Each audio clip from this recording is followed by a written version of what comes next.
सगळ्यांनी काळजी घ्या, मास्क लावा, हात धुवा, सतत हात धुवा. आपण आपल्याकडे एक म्हण आहे, हात धुवून मागे लागणे. घरच्यांच्याही मागे लागा, बाहेरच्याही मागे लागा, पण हात धुवा, मास्क वापरा. कारण की तुम्ही मास्क वापरलात आणि उत्तम प्रकारे जर का स्वतःचं आरोग्य टिकवलं तर नाट्यगृह 100% ओपन होऊ शकतं आणि मग तुम्ही 100% अगदी बाजूबाजूला बसून आपण बघू शकतो नाटक. बरोबर.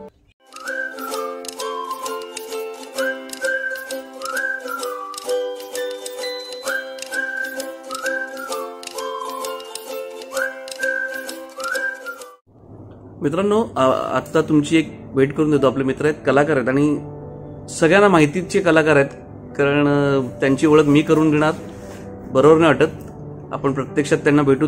आता ह्या कार्यक्रमाला आपण जे आता आलो आहोत त्या कार्यक्रमाच्या निमित्ताने VIP रूममध्ये मला पण एक चान्स मिळाला त्यांच्यासोबत. एक कलाकार म्हणून एक आनंद असतो की मोठ्या आर्टिस्ट सोबत बसणं, गप्पा मारणं. तर आता मी ओळख करून देतो तुमची. मी ओळख करून देत नाही, फक्त सांगतो तुम्हाला की आपण भेटणार आहोत. शेखर फडके आपले मित्र आहेत, त्यांची इथे भेट झाली. शेखर, तुला कसं वाटलं आमच्या इथे कार्यक्रमाला येऊन? रंगछटा एक पात्री आणि द्विपात्री स्पर्धा आहे आज सकाळी कळलं मला. मी राहतो भांडूप नाहूर, काही म्हणत पण हां.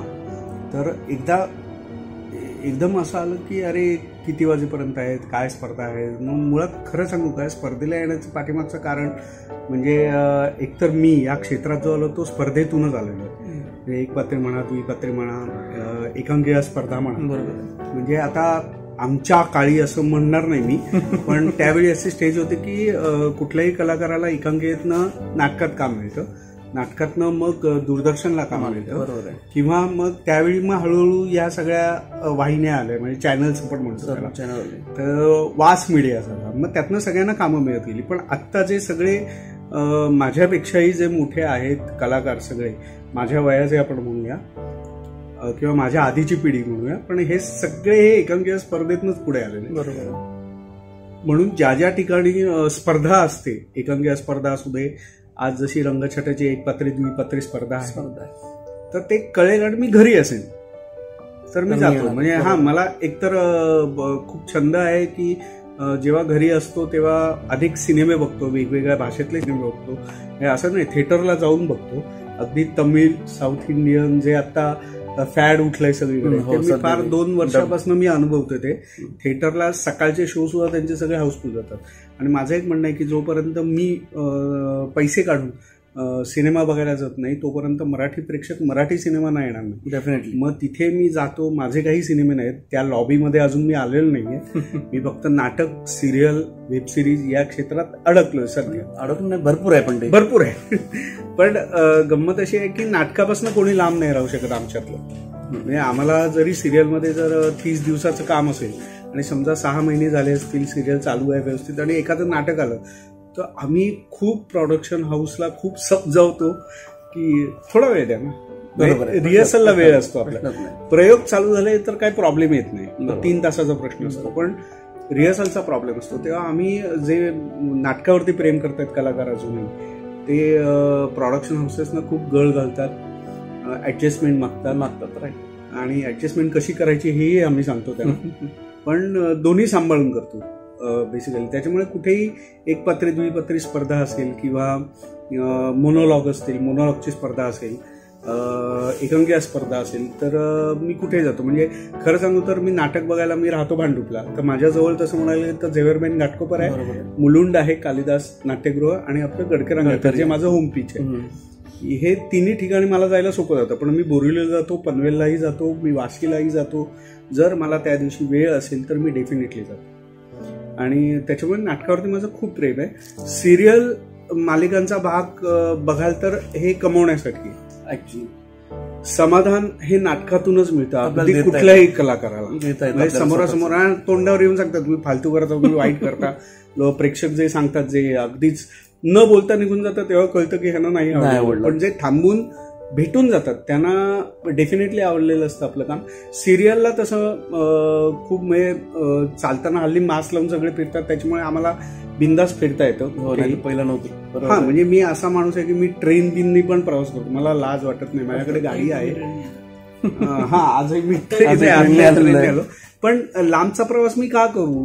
बरोबर. एखादा म्हणजे मी टेन्शन फ्री जर मला जायचं असेल कुठे कामासाठी म्हणा किंवा भेटण्यासाठी, मिटिंगसाठी किंवा अशा स्पर्धांसाठी, तर मी टेन्शन फ्री जाईल ना. पब्लिक करिअर आपलं बेस्ट. फक्त एवढंच आहे की मी रिटर्नचं आधी बघतो. म्हणजे अगदीच मला जर समजा आउट ऑफ इंडिया किंवा आउट ऑफ मुंबई काम करायला मिळालं तर ते डेफिनेटली आम्हाला फ्लाईटनी वगैरे पाठवतात. पण मी आधी सांगतो की जाण्याचं मला तिकीट नको, मला आधी येण्याचं तिकीट द्या. कारण की माझं डेफिनेटली की आपण जातो सरळ, येण्याचा मार्ग नसतो. म्हणजे थोडक्यात नाटकाविषयी सांगायचं की आमचे आई बाबांनी आम्हाला सगळ्यांना टाकलेला, आपण म्हणतो रस्त्यावरती सोडून दिलेला पोरगा आहे की काही होणार नाही याच्यातनं. म्हणजे मी वाण्याच्या दुकानात सुद्धा काम केलेलं आहे माझ्याकडे काम नसताना. हल्ली माझ्याकडे काम नाही, पण काही प्रोजेक्ट्स आहेत जे पेपर वर्क चालू आहे स्वतःचं. एक अभिनय सोडून वेगळ्या क्षेत्रात मी उतरलेलो आहे पूर्वी, पण त्याचं पण एकदा सुरुवात चालू आहे. पण एक गोष्ट आहे की जसं कासव आणि ससा असतं ना, की जाताना ससा स्पीडने जातो पण पोचतो नंतर. पण त्यांच्यात एकदा आम्हाला सांगितलं होतं की लहानपणी की तुम्ही वेगळी कथा लिहा त्याच्यावरती, की रिटर्न आहे, नुसतंच जायचं नाही कासव आणि ससेने, परत यायचं तुम्हाला. तर तेव्हा मी एक गोष्ट लिहिली होती लहानपणी की कासव आणि ससा हे दोघेही चाललेले आहेत. दोघांच्या ह्याच्यात सगळ्यांनी त्यांना खाण्यासाठी सगळे पदार्थ ठेवलेले आहेत, गाजर म्हणा किंवा काही जे व्हेज. कासव आणि ससा खातात ते, आणि जाताना कासव जिंकत नाही, आधी ससा जातो पुढे, पण जाताना सगळं खाऊन जातो आणि येताना अर्ध मेलावतो. आणि कासव अर्ध खाऊन जातं आणि येताना अर्ध खातो. तर आता अनेक कलाकार असू दे, प्रोड्युसर असू दे, कुठल्याही या क्षेत्रात कुठलाही माणूस असू दे, अगदी एडिटिंग पासून, त्याच्यात जाण्याचा स्पीड सॉलिड असतो. पण जेव्हा आपण रिटर्न येतो ना, तेव्हा काहीतरी साठवून ठेवावं लागतं. जे सध्या साठवून ठेवल्यामुळे माझ्या भावानी म्हणा, आईबाबांनी समजावल्यामुळे, त्याच्यामुळे ह्या करोनाच्या काळात, पॅन्डेमिकचा काळ म्हणतात, तर त्या काळामध्ये घरी तूप साखर सगळं होतं. त्याच्यामुळे मला फार मेहनत करावी लागली नाही, स्वतःला कमी पैशात विकावं लागलं नाही मला. आणि कारण की हल्ली अनेक जण कमी पैशात सुद्धा काम करतात, अगदी मोठे मोठे कलाकार सुद्धा. बरोबर. पण आपण त्यांना असं सांगू शकत नाही की नका करू याच्यात. कारण प्रत्येकाचा कुठल्या ठिकाणी कुठल्या पैशात काम करावं हा ज्याचा त्याचा वैयक्तिक प्रश्न आहे. बरोबर. त्याच्यामुळे मला ज्याचा त्याचा प्रश्न नावाचं एक नाटक आलं होतं फार पूर्वी, गिरीश शोकांचं होतं. आणि खूप चांगलं त्या नाटकातनं पण शिकत गेलो की जीवनात कसं राहायचं. त्याच्यामुळे सगळेजण आता इथे पनवेलला उतरल्यानंतर अनेक, पनवेलला कुठे तुम्ही? पनवेलला म्हटलं हा ते स्पर्धा. आज काय नाटक आहे? नाटक नाही म्हटलं, स्पर्धा बघायला झालं. एवढ्या लांबून आलात, येडे आहेत का तुम्ही? ते बाकी काम नाही, हल्ली सिरियलमध्ये दिसत नाही वगैरे सगळं. म्हणजे याचा अर्थ दिसत नाही हे वाईट नाही वाटत, असं खूप आवडतं की ह्यांना बघायचं आहे, अजून मला बघायचं ऍक्च्युली. त्याच्यामुळे प्रोडक्शन म्हणजे अनेक जण म्हणतात की आपण इंडस्ट्रीमध्ये फेमस नाहीये मी, पण लोकांमध्ये नाही, ते लोकांतच पाहिजे. लोक जेव्हा तिकीट काढून मला बघायला येतात तेव्हा मी फेमस आहे. मग भले ते माझं काही अमाऊंट असू दे, बरोबर, किती म्हणजे दोघांनी जरी तिकीट काढलं नाटकाचं, जर आत्ताचं नाटक आपण 400 रुपये धरून चालू, बरोबर, पहिलं रांगेतलं तिकीट असतं, तर दोघांनी काढलं का आता फडकेला बघण्यासाठी, तर 800 रुपये माझं आहे, स्वतःचं आहे. अनेक इंडस्ट्रीमध्ये जी मोठी झालेली आहेत, मग ते नाटक का नाही चालत त्यांचे सिनेमे का नाही चालत? आता ह्या याच्यावरती कोणी भाष्य करत नाही. बेसिकली आता तुम्ही दिसताय, म्हणजे आपण म्हणतो ना, अगदी आपली संस्कृती जशी मोठी आहे तशी आपल्या संस्कृतीत काही म्हणी ठेवल्यात. उगवत्या सूर्याला नमस्कार करणारे ते 4 वर्षांनी कुठे दिसतात. म्हणजे मला फार गंमत अशी वाटली की एकतर मला सरस्वती ही सिरियल माझी गाजली, ज्याच्यातला मला भिकुमामा गाजला, तर त्या भिकुमामासाठी मला प्राइज मिळाला ॲज अ सर्वोत्कृष्ट सहाय्यक अभिनेता. म्हणजे या इंडस्ट्रीत आल्यानंतर 14 वर्षांनी, म्हणजे माझा वनवास संपला असं, तेव्हा मला प्राइज मिळालं. तर तेव्हा एक जण येऊन, उपेंद्र लिमे होते, मी होतो, सुलेखा तळवलकर होत्या, असे सगळे ज्यांना प्राइजेस मिळाले त्यांचं एक फोटो सेशन असतं. ते कलर्स मराठी वाहिनीवरती दिसला कार्यक्रम, त्याच्यामुळे ते आमचे फोटो काढत आले. ते एक जण हिरो आला सिरियलचा, जो मी नाव घेत नाही, बरोबर, पण तो येऊन मला म्हणाला की सध्या बरं काम करायला लागलायस. म्हटलं थँक्यू व्हेरी मच. तर मी चिडण्याच्या ऐवजी आहे ना, माझ्या बरोबर जे होते ना ते चिडले की तू का नाही त्याला उत्तर दिलं. म्हटलं का उत्तर देऊ, बरोबर आहे. त्यांनी मला काय सांगितलं, त्यांनी मला काय वाईट नाही म्हणाला, तो म्हणाला हल्ली बरं काम करायला लागलं. 4 वर्षांनी मला तो भेटेल. मी त्याला विचारले हल्ली कुठे काम करतोयस? कारण की एक पूर्वीचे हिरोज आहेत त्यांची टेंडन्सी आत्ता हिरोचं वय निघून गेल्यानंतर जी टेंडन्सी येते ती टेंडन्सी आत्ताच्या मुलांमध्ये नाही. म्हणजे हे हिरो जाऊन हिरोची कामं नाही मिळाली, दुय्यम दर्जा आपण म्हणत नाही कारण तो कामावरती ठरतो, तर दुसरा रोल मिळाला, सेकंड लीड आपण म्हणतो त्याला, तर ते करत नाही करणार. म्हणजे माझ्याकडे काम नसताना सुद्धा मी इतर सगळ्यांची नावं सांगतो, अरे तुम्ही जाऊन सेकंड लीड आलाय, सध्या मी लीड शिवाय करत नाही. अरे पण का, तुला काम फार महत्वाचं आहे ना. ते काम कसं, जसं सुधीर जोशींबरोबर मी सुरुवात केली, आशाताईंबरोबर मी सुरुवात केली, पुष्कर श्रोत्री बरोबर मी सुरुवात केली नाटकाची. तर सुधीर जोशींचा एक सिनेमा आला होता तू तिथं मी नावाचा, ज्याच्यात मोहन जोशी लीडला होते आणि सुधीर जोशींचं फक्त 10 मिनिटाचं काम होतं, पण त्या कामावरती त्यांना सर्वोत्कृष्ट सहाय्यक अभिनेत्याचं पारितोषिक मिळालं, पण मोहन जोशींना नाही मिळालं. तेव्हा मी त्यांना विचारलं का, तो नाही, कारण मी बघितलं ना की 10 मिनिटात सुद्धा इम्प्रेशन पाडू शकतो. जसं एकांकिका स्पर्धेत म्हणून मी शोधत असतो की छोटा रोल करणारा इम्प्रेशन तर हा चांगला अभिनेता आहे. बरोबर.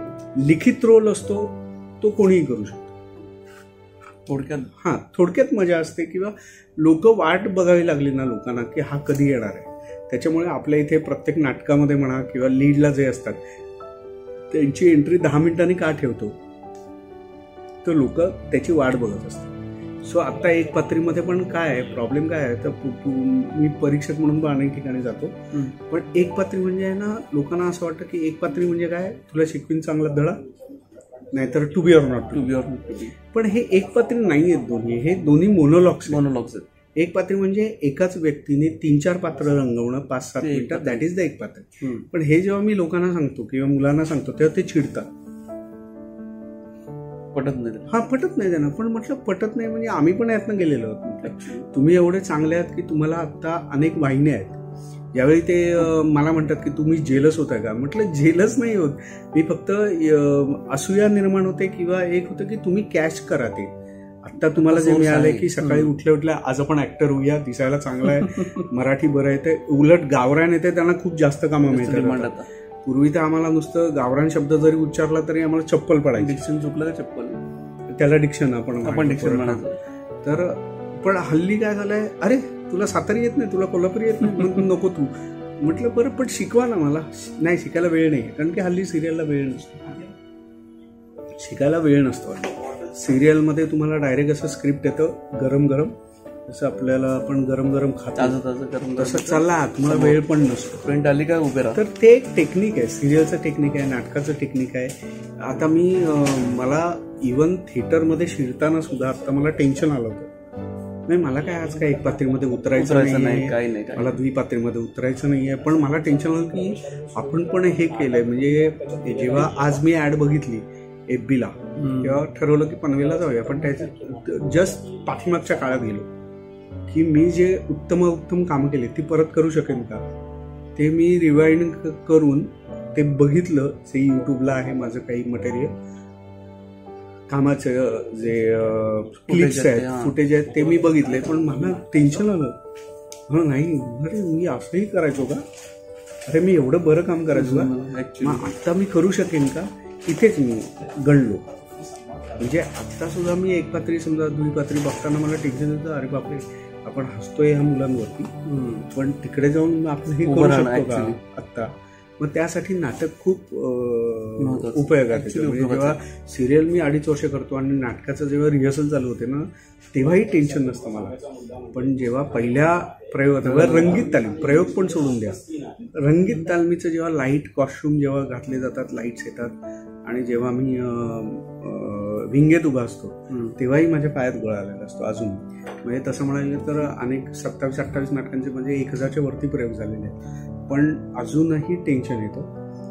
आणि तुमच्याबरोबर गप्पा मारत का बसले, तर परत खाली जाऊन ते टेन्शन अनुभवायचं नाहीये फार मला, म्हणून मी गप्पा मारत नाही. आपण मला वाटतं मी लहानच असेल किंवा समएज असेल, आपलं समएज असेल. कारण आपली भेट मला वाटतं मित्रांनो, आम्ही बरेच वर्ष झाली, बराच गॅप नंतर भेटलोय, तरी सुद्धा आम्ही एवढ्या गप्पा मारत. कारण प्रेम दोघांचं एकाच गोष्टीवर आहे ना, नाटक. थिएटर करणारा माणूस कुठेही तुम्हाला शांत दिसणार नाही, काहीतरी चालू असणार आहे. आता मीही आलोय, मुलं करतायत, पण ते दादा ये बघायला म्हटलं तेवढ्यासाठी आम्ही आलोय. एक आवड तुम्हाला ह्यांच्या माध्यमातून मी सांगतो की या 4-5 महिन्यात एक माझ्या कथेवरती एक नाटक लिहिलं जातंय. ते लवकरात लवकर रंगभूमीवरती येईल. ते मी डिरेक्ट करण्याचं मला मानस आहे आणि जर प्रोड्युसरला ओके वाटलं तर मी त्यात कामही करेन कदाचित. पण बघूया सगळं कसं जमतंय. पण एक उत्तम नाटक बघा मित्रांनो, रसिकने आधीच सांगितलं लगेच की पहिला प्रयोग डिक्लेअर केलेला आहे की त्याने एक प्रयोग मला दिलेला आहे आधी. माझ्या मते ओपनिंगचा प्रयोग बहुतेक मी पनवेललाच करेन, कारण की एक प्रथा असते की शिवाजी मंदिर नाही तर गडकरी रंगायतनला पहिला प्रयोग करायचा किंवा पुण्याला जाऊन करायचा बालगंधर्व. आपण एक प्रथा मोडूया की पनवेलपासून सुरुवात करूया आपण शुभारंभाचं. आणि सगळ्यात आनंदाची गोष्ट असं सांगायला आवडेल मला की प्रशांत नामले यांच्याबरोबर मी काम केलेलं एका लग्नाच्या गोष्टीचे मी 575 प्रयोग केले. किंवा सुयोग संस्थेमध्ये माझं नाटकाशी जे व्यावसायिक नाटकाशी निगडीत झालं ते सुयोग संस्थेपासून. आणि मग त्याच्यानंतर बरीच नाटकं केली. सुयोगकडे फार कमी केली, 3-4च केली मी. पण मला सुयोग जसं नाटक तुमच्यासमोर ठेवतं रसिक प्रेक्षकांसमोर की एक खूप गोड नाटक असतं, कौटुंबिक असतं. बेसिकली प्रशांत नामलेची सगळीच नाटकं कौटुंबिक असतात आणि लोकांना आवडतील असंच एक नाटक मी घेऊन येणार आहे. अर्थात त्यात कोण असणार आहे, काय असणार आहे, जोपर्यंत लिखित पूर्ण माझ्या हातात येत नाही तोपर्यंत कळणार नाही. पण बहुतेक आपण असं धरून चालू की सस्पेन्स ठेवतोय मी तुमच्यासमोर. उत्तम कलाकारांबरोबरच ते नाटक येईल आणि त्या नाटकाचं नाव मी डिक्लेअर करतो आता, कारण ते रजिस्ट्रेशन आहे त्याच्यामुळे मला प्रॉब्लेम नाही. गजरा मोहब्बतवाला नावाचं नाटक आहे. तर एक कौटुंबिक आहे, सगळ्यांसाठी एक फॅन्टसी आहे वेगळी. पण फॅन्टसी ही नुसती फॅन्टसी म्हणजे कल्पनेतली फॅन्टसी आपण धरून तशी नाही, तर ही रिअलिस्टिक फॅन्टसी आहे. आता रिअलिस्टिक फॅन्टसी म्हणजे नेमकं काय हे तुम्हाला नाटक बघितल्यानंतरच कळेल. आणि काही दिवसांनी तुम्हाला अनेक कलाकार गजरा विकत असताना दिसतील. ते का दिसत असतील? नाटकाचं प्रमोशन. काहीतरी थोडं जसं दामले सरांचं एक नवीन नाटक येते, काहीतरी वेगळं करायला पाहिजे असं करून सारखं काहीतरी वाटतंय. म्हणजे तुम्हाला एक उत्तम उदाहरण देतो की लेखक दिग्दर्शक म्हणून प्रशांत नामलेंच्या नाटकाचा संकर्षण कराडे तर प्रशांत नामले फॅन फाउंडेशन तर्फे त्यांनी लिहिलेलं आणि प्रसाद ओकांनी डिरेक्ट केलेलं एक नाटक तू म्हणशील तसं उत्तम नाटक होतं. आणि मलाही माहिती आहे की आता लेखक दिग्दर्शक म्हणून संकर्षण ॲज अ अभिनेता तर आहेच चांगला, उत्तम कवी आहे. आणि आता ह्या 2 माध्यमात डिरेक्टर म्हणून पण येतो, त्याच्यामुळे त्याला शुभेच्छा. आणि माहीत नाही एखाद्या मी त्याला स्वतःहून फोनही केलेला आहे, SMS केलेला आहे की त्या नाटकात काम असेल तर मला दे. बरोबर आहे. तर तो म्हणाला देतो राजा. आता बघूया त्या राजाचं केवढं खरं होतंय आणि हा राजा काय करतोय ते तुम्हाला दिसेलच. पण थँक्यू व्हेरी मच की तुमच्या या YouTube चॅनलतर्फे मला लोकांशी बोलायला संवाद साधायला खूप मिळाला. मनातलं खूप काही बोलता आलं. आणि प्रेक्षकांसाठी मी एवढं सांगेन की उत्तम. आणि मुळात मी इथे रंगछटा या कार्यक्रमासाठी जे आलं तर त्यांनी जे स्पॉन्सर्स आहेत ते JN म्हात्रे चॅरिटेबल संस्था आहे आणि प्रीतम जनार्दन म्हात्रे ते विरोधी पक्ष नेते आहेत पनवेल महानगरपालिकेचे. तर त्यांच्यातर्फे ही आयोजित स्पर्धा आहे आणि वासुदेव बळवंत फडके नाट्यगृहात ती सुरू आहे सध्या. तर त्याच्यामुळे मी सगळ्यांचे आभार मानतो. आणि जे कोणी एकपात्री द्विपात्रीला जे स्पर्धक आलेले आहेत त्यांना शुभेच्छा देतो. आणि अर्थातच नुसतं भाग घेण्यासाठी सर्टिफिकेट मिळतीलच, पण ज्यांना 1, 2, 3 नंबर दिले तर त्यांना मी एवढं सांगू इच्छितो की तुम्ही आत्ता चांगलं काम केलंय, पण सेम जेव्हा आपल्याला यायचंय ह्या इंडस्ट्रीमध्ये यायचंय तेव्हा ही एक पायरी आहे एवढं धरून चला. ही शेवटची पायरी नाही की ह्याच्यानंतर डायरेक्ट व्यावसायिक नाही, ही सुरुवात आहे. एखाद्या वेळी तुम्हाला व्यावसायिक पण मिळेल, पण व्यावसायिक येताना परत कधीतरी खालच्या एका पायरीवरती या म्हणजे कळेल की आपण कुठे आहोत. जसं मला आता इथे आल्यानंतर टेन्शन आलं सेम. मला उलट व्यावसायिकला जेवढं टेन्शन येत नाही सिरियलसाठी सिनेमासाठी एवढं नाटक बघायला गेलो तरी मला टेन्शन येतं, प्रश्नच नाही. आणि आज जो इथे कार्यक्रम सुरू आहे, कार्यक्रम म्हणण्यापेक्षा स्पर्धा जी सुरू आहे त्या आमच्या वेळेला असं होतं की आम्हाला नुसतं स्पर्धेमध्ये जर घेतलं तरी 1, 2, 3 पारितोषिकं संपली आणि उत्तेजन संपली की आम्हाला घरी पाठवायचं, आम्हाला काही मिळालं नसेल. पण या स्पर्धेचं अजून एक वैशिष्ट्य आहे की इथे भाग घेणाऱ्या प्रत्येकाला सर्टिफिकेट तर आहेच, पण त्याच्याबरोबर ट्रॉफीसुद्धा देणार आहे. तर बहुतेक बघायला आलो तर एक ट्रॉफी मला पण देतील अशी माझी अपेक्षा आहे. नक्कीच ती घरात सजवता येईल. ज्यासाठी ट्रॉफीसाठी एक कपाट तयार केलेलं आहे, त्या कपाटात ह्यांची पण एक ट्रॉफी असं एक गमतीशीर की बाबा टेन्शन घेणाऱ्यासाठी पण ट्रॉफी नको, बघणाऱ्यांसाठी पण ट्रॉफी हवी. तर सगळ्यात कौतुक या स्पर्धेचं आयोजकांचं यासाठी आहे की एक वेगळी स्पर्धा आणि ह्या काळात घेणं आणि लोकांना या म्हणजे आपण म्हणू नाट्यगृह रंगमंच उपलब्ध करून देणं हे फार मोठं आहे.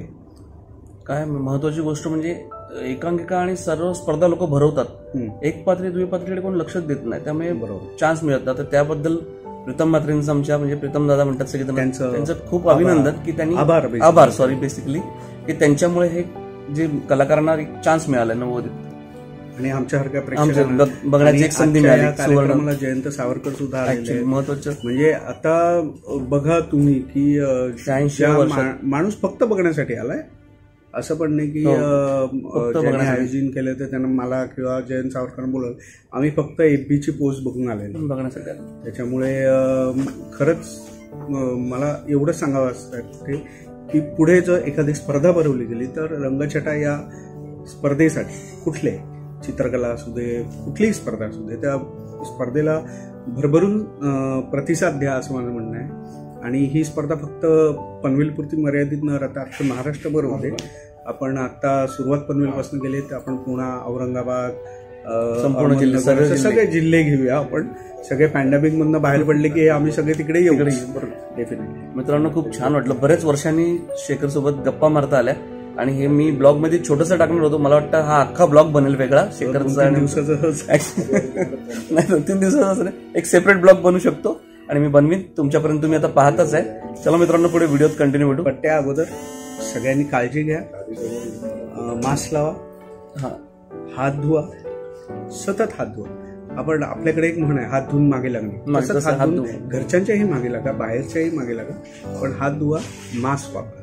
कारण की तुम्ही मास्क वापरलात आणि उत्तम प्रकारे जर का स्वतःचं आरोग्य टिकवलं तर नाट्यगृह 100% ओपन होऊ शकतं आणि मग तुम्ही 100% अगदी बाजूबाजूला बसून आपण बघू शकतो. बरोबर.